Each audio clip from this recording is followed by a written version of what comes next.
예, 국민의힘 박준택 의원입니다. 소위 감사완박법으로 불리는 감사원법 개정안이 제22대 국회에서 다시 등장했습니다. 2022년도에 윤석열 정부가 출범하자 민주당이 당론 발의했던 법안입니다. 그 내용은 한마디로 감사위원회의 감사 개시, 고발 조치 등 핵심적 감사 업무에 대한 정권을 부여하는 겁니다. 아울러 감사원 내부의 감찰 결과를 국회가 보고받겠다는 거죠. 당시 헌법기관인 감사원의 독립성을 훼손한다는 우려로 국민적 지탄과 언론 비판을 받았습니다. 감사원의 정치적인 영향력을 행사하려는 의도가 있다는 겁니다.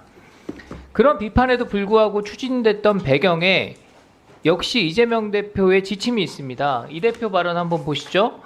감사원을 동원해 야당에 대한 무리한 공격을 벌이고 있다.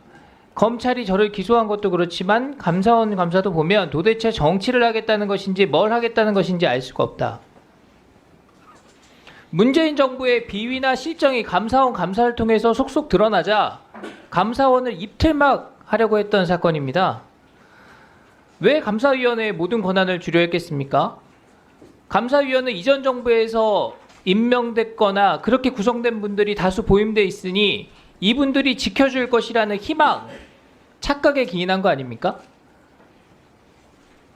저는 감사원장, 위원님들 그리고 사무총장 이하 모든 간부들이 이러한 정략적 의도에 휘말리지 않을 분들로 확신합니다. 그래서 무리한 법 개정 당장 멈춰야 된다고 생각합니다. 원장님, 감사 개시, 감사 계획을 변경할 때 또 고발 결정할 권한 이런 것들을 모두 감사위원회에 부여하도록 하는 이 법 개정안 취지에 대해서 동의하십니까? 네, 저희들 공식 의견을 이미 법사위에 제출을 한 걸로 알고 있고 어떤 부작용이 예견되는지 간단히 말씀해 주십시오. 사실 감사 개시, 감사 계획 변경 지금 말씀하신 감사 개시 이런 거는 굉장히 좀 적시성이나 좀 자율성이 요구되는 이런 부분입니다. 그런데 그걸 모두 위원회 조직인 감사위원회에서 이거를 갖다가 결정하고 그 이후에 이제 착수를 하든지 하게 되면 굉장히 감사 업무의 효율성이 좀 떨어지는 그런 문제가 좋습니다. 있다고 봐지고요. 감사원의 내부 회계 감사나 직무 감찰 결과를 국회에 보고하도록 하는 내용도 있습니다. 여기에 대한 의견은 어떻습니까? 저희들이 일반적으로 좀 법사위를 통해서 저희들이 그 감사 결과가 나오는 대로 보고는 하고 있는데요. 이게 지금 이 모든 하나하나의 사항에 대해서 국회에서 보고를 하게 되고 받게 되고 이렇게 되면 저희들이 독립성에 기본적으로 좀 침해될 소지가 있다고 저희들은 자, 보고 있습니다. 국회가 감사 운영에 부당하게 개입할 여지가 생긴다는 겁니다. 감사원을 국회 통제 아래에 두고 문재인 정부의 여러 의혹들에 대한 감사를 틀어막겠다는 시도다, 이렇게 해석될 수밖에 없습니다.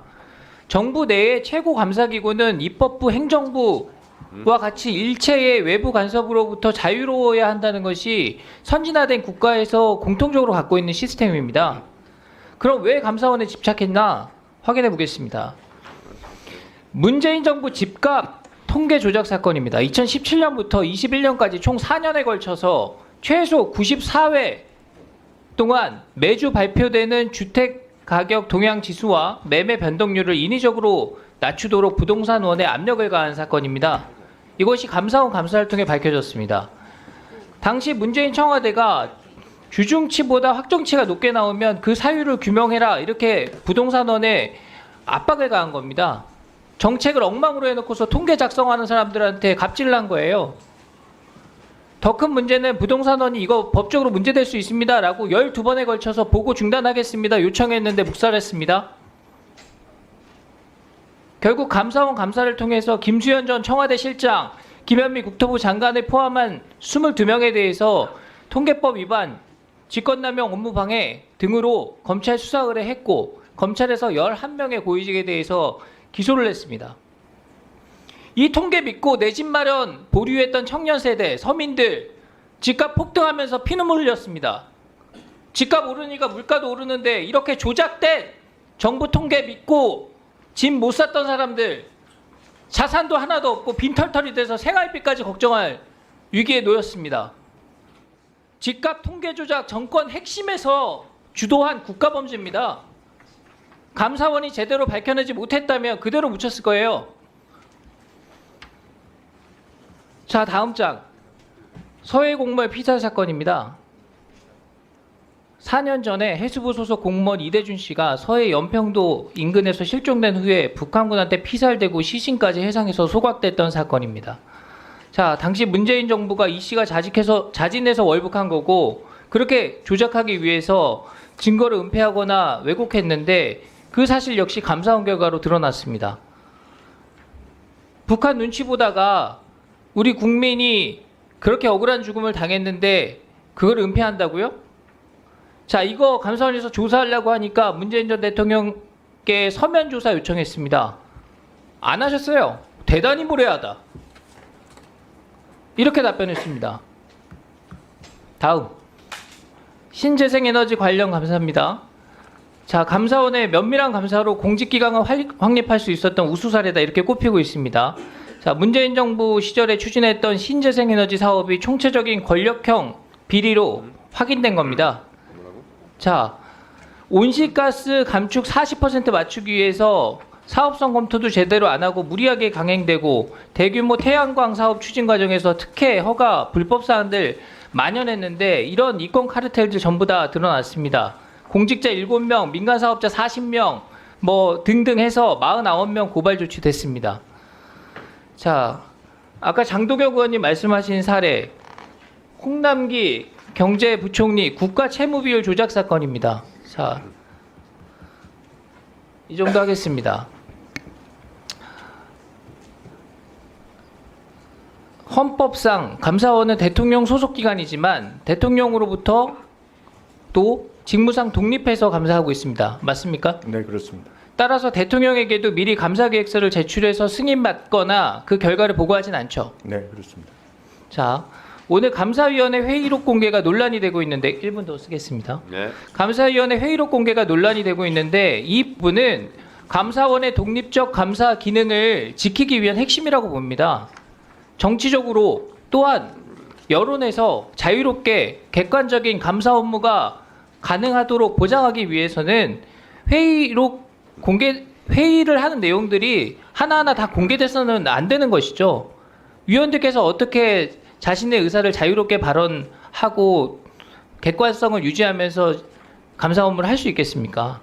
그래서 오늘 꼭 필요하다면 굳이 일반 증인으로 감사위원들 다 오시도록 했으니까 이분들한테 물어보셨으면 좋겠어요.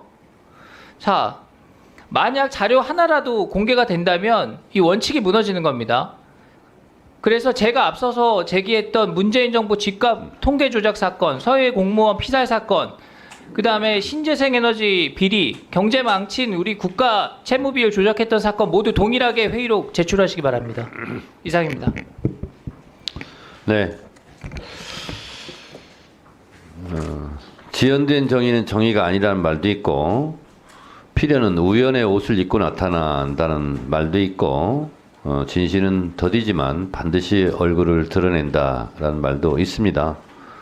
감사원에서 정말 떳떳하고 아무런 잘못이 없다면 자료 제출을 못할 이유가 없다 이렇게 생각합니다. 감사원에서는 본인들은 경영상 업무 비밀이라는 이유로 제출하지 않은 자료에 대해서 고발 조치, 형사처벌까지 받게 하면서 본인들은 정작 자료를 제출을 거부하고 있습니다. 그러면서 다른 기관에게 어떻게 자료 제출하라고 요구할 수 있겠습니까? 그럼 다른 기관에서 그럴 거 아닙니까? 이 감사원도 국회에 자료 제출 안 하니까 우리도 안 하겠습니다.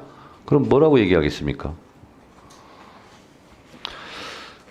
감사를 잠시 중지하였다가 오후 2시에 전체 회의를 열어서 감사 일정 변경 그리고 현장 검증 건을 처리하고 감사를 그 직후에 계속하도록 하겠습니다. 2시에 하겠습니다. 감사 중지를 선포합니다.